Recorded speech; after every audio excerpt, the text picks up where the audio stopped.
کامیابی کا صرف ایک راستہ ہے جس کا نام اسلام ہے۔ میرے محترم بھائیوں اور دوستوں، اللہ تبارک و تعالی نے انسانوں کی دنیا اور آخرت کی، اس جہان اور اس جہان دونوں جہانوں کی ضرورتوں کو پورا کرنے کے لیے عزت کے ساتھ، عافیت کے ساتھ، کامیابی کے ساتھ جو طریقہ عطا فرمایا ہے، اس طریقے کا نام اسلام ہے۔ انسان کسی نہ کسی طرح تو زندگی گزارتا ہے۔ ہر قوم، قبیلے کے، پہاڑ کے، میدان کے، صحرا کے، جزیروں کے، قوموں کے، قبائل کے، نسلوں کے زندگی گزارنے کے طور طریقے الگ الگ ہوتے ہیں۔ انسان کسی نہ کسی طریقے پر تو چلتا ہے۔ اللہ تعالیٰ فرماتے ہیں، اگر میرے دربار میں عزت چاہتے ہو اور دنیا بھی بنانا چاہتے ہو، آخرت بھی بنانا چاہتے ہو، تو میرے دربار میں صرف ایک طریقہ ہے۔ چاہے میری طرف سے گلگت میں رہو، نیو یارک میں رہو، مردان میں رہو، پاکستان میں ہر کونے میں رہو، آسٹریلیا میں رہو، مختلف علاقے ہیں، مدینے میں رہو، مکہ میں رہو، لاہور میں رہو، کراچی میں رہو، ساؤتھ افریقہ میں رہو، طریقہ ایک اپنا لو، میں راضی ہوں۔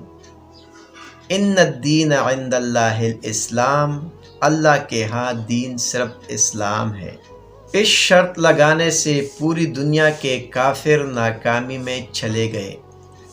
اب چاہے وہ ساری دنیا کے مالک بن جائے، ساری زمینوں کے مالک بن جائے اور ہمیں تہس نہس کر کے رکھ دیں، ہمارے ٹکڑے ٹکڑے کر دے، پھر بھی وہ ناکام ہے۔ میرے بھائیوں، کامیابی صرف مسلمان کا مقدر ہے اور ناکامی صرف کافر کا مقدر ہے۔ فتح اور شکست، عزت اور ذلت، فقر اور غنا، یہ تو آنی جانی چیز ہے، یہ ڈلتی چھاؤ ہیں اور یہ اللہ تعالیٰ کا امتحان ہے۔ اس کمی اور بیشی کے ساتھ وہ آزماتا ہے۔ دنیا اور آخرت میں کامیابی کا صرف ایک راستہ ہے جس کا نام ہے اسلام۔ ان الدین عند اللہ الاسلام۔ اس کے بعد کیا ہوگا؟ وَمَن يَبْتَغِ غَيْرَ الْإِسْلَامِ دِينًا فَلَن يُقْبَلَ مِنْهُ۔ اسلام کو چھوڑ کر اگر کوئی اور راستے پر آئے تو وہ ناکام ہو جائے گا۔ ہم کمزور ہیں، ہم دنیا بھی بنانا چاہتے ہیں اور آخرت بھی بنانا چاہتے ہیں، دونوں جہانوں کی عافیت چاہتے ہیں، مگر اس کے لیے مصیبت یہ ہے کہ ہم نے راستہ غلط اختیار کر لیا ہے۔ 55 سال ہمارے ساتھ دھوکہ ہوا، ہمیں سب کچھ پیسے میں دکھایا گیا، ہمیں سب کچھ دنیا کی چیزوں میں، اقتدار میں دکھایا گیا۔ معصوم بچے سے لے کر 80 سال کا بوڑھا یہ سمجھ بیٹھا کہ پیسہ آئے گا تو کام بنے گا، پیسہ نہیں ہوگا تو کچھ بھی نہیں ہے، حکومت ہوگی تو بڑی عزت ہوگی، حکومت نہیں ہے تو کچھ بھی نہیں ہے، اور ہمارے پارٹی ہوگی، سیاست ہوگی تو لوگ ہمیں سلام کریں گے، ورنہ کچھ بھی نہیں۔ ہمارا علم غلط کر دیا گیا۔ کسی قوم کا عمل غلط ہو جائے اس کا اتنا نقصان نہیں ہوتا جتنا ان کے علم کے غلط ہو جانے کا نقصان ہوتا ہے۔ ہمارا علم بھی غلط ہوا، ہمارا عمل بھی غلط ہوا۔ جب علم غلط ہوتا ہے تو عمل خود بخود غلط ہو جاتا ہے۔ ہمیں یہ دکھایا گیا کہ ساری عزتیں دولت میں ہیں، سب کچھ پیسے میں ہے اور حکومت میں ہے، زر و جواہر میں ہے، کرسی میں ہے۔ اس کو حاصل کرنے کے لیے ہم نے ہر حکم توڑا، ہر طریقہ چھوڑا، اسلام کو پاش پاش کیا، نبی علیہ السلام کے طریقوں کو پارا پارا کیا، اور اللہ فرما رہا ہے دنیا اور آخرت کی عزتوں کا ایک طریقہ ہے الاسلام۔ حضرت علی رضی اللہ عنہ کا فرمان ہے من اعتمد علی مالہ فقد قل، جو کہتا ہے پیسوں سے کام بنتے ہیں اس کا پیسہ کبھی ساتھ نہیں دیتا۔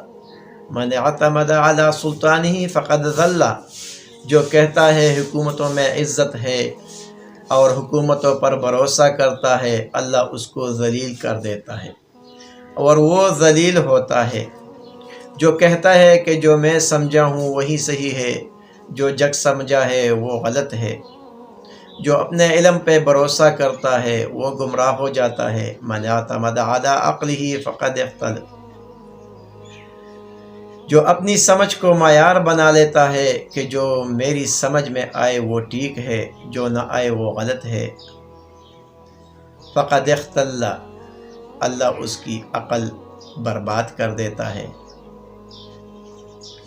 جو کہتا ہے نہ میرا پیسہ پر بھروسہ، نہ دولت پر بھروسہ، نہ حکومت پہ بھروسہ، نہ اپنے علم پہ بھروسہ، نہ اپنی عقل پہ بھروسہ، بلکہ میرا بھروسہ اپنے اللہ پر ہے، جو حضرت ابراہیم علیہ السلام نے کہا تھا انی وجہت وجہی للذی فطر السماوات والارض حنیفا، میں سب کو چھوڑ کر اللہ کی طرف پر گیا، جو کہتا ہے میرا اللہ مجھے کافی ہے،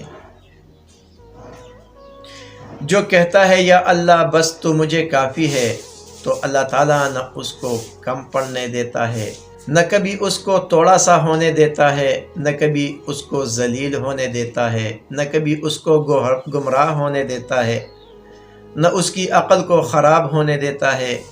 اللہ اس کا ساتھی بن جاتا ہے اور اس پر سایہ کر دیتا ہے۔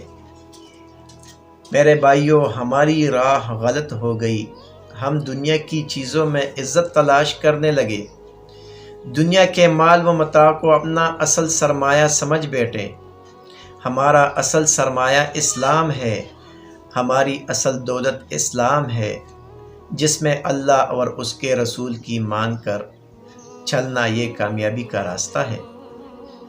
پھر ایک اور فرمان حضرت علی رضی اللہ عنہ کا ہے من اراد عز بلا عشیرت، جو چاہتا ہے مجھے یہاں میں عزت ملے اور اس کے پیچھے کسی بڑے خاندان کا ہاتھ نہیں، غریب خاندان کا ہے، کمزور خاندان ہے، پر عزت تو ہر آدمی چاہتا ہے، کہتا ہے میں غنی بھی ہو جاؤں اور پیسہ بھی کوئی نہیں ہے، اپنا رعب و دبدبہ بھی چاہتا ہے اور طاقت بھی کوئی نہیں، اپنی وجاہت بھی چاہتا ہے، نہ مسلم لیگ میں ہے نہ پیپل پارٹی میں شامل ہے، کچھ بھی نہیں ہے، ویسے ہی نام لے لیا ہے، کوئی بھائی ناراض نہ ہو جائے، ویسے مثلا نام لے لیا ہے کہ اس کے پیچھے کوئی جماعت نہیں ہے جو اس کی پشت پناہی کرے، جس سے اس کو وجاہت ملے، اس کے پیچھے کوئی طاقت نہیں ہے جس سے اس کو ہیبت ملے، اس کے پیچھے بینک بیلنس نہیں ہے جس سے اس کو مال ملے، اس کے پیچھے خاندان کوئی نہیں ہے جس سے اس کو عزت ملے۔ یہ کیا کرے؟ عزت تو ہر آدمی کا ذاتی تقاضا ہے، عزت نفس کی طلب تو ہر انسان میں ہے۔ حضرت علی رضی اللہ عنہ ارشاد فرماتے ہیں کہ بلا مال عزت چاہیے، غنی بننا چاہیے، ہیبت بننا چاہیے، اپنی وجاہت چاہتا ہے تو ایک کرے اور ایک چھوڑ دے۔ کہا فَلْيَخْرُجْ مِنْ ذَلٍّ مَعْصِيَةِ اللَّهِ إِلَىٰ عِزٍّ طَاعَةِ اللَّهِ، اللہ کی نافرمانی کی راہوں کو چھوڑ دے، یہ ذلیل راستے ہیں، اللہ کی فرمان برداری کا راستہ اختیار کر لے، یہ عزت کا راستہ ہے۔ جو اس راہ پر چلے گا اللہ اسے عزت دے گا، خاندان کے بغیر حضرت بلال رضی اللہ عنہ کی طرح اللہ غنا دے گا، پیسے کے بغیر ابو ذر رضی اللہ عنہ کی طرح اللہ تبارک و تعالیٰ اس کو ہیبت دے گا، اللہ تعالیٰ اس کو وجاہت دے گا، اللہ تعالیٰ اس کی دنیا اور آخرت کی ساری چیزوں کو اس کے قدموں میں ڈھیر کرے گا، صرف ایک کام کر لے کہ اللہ کا بن جائے۔ ان الدین عند اللہ الاسلام۔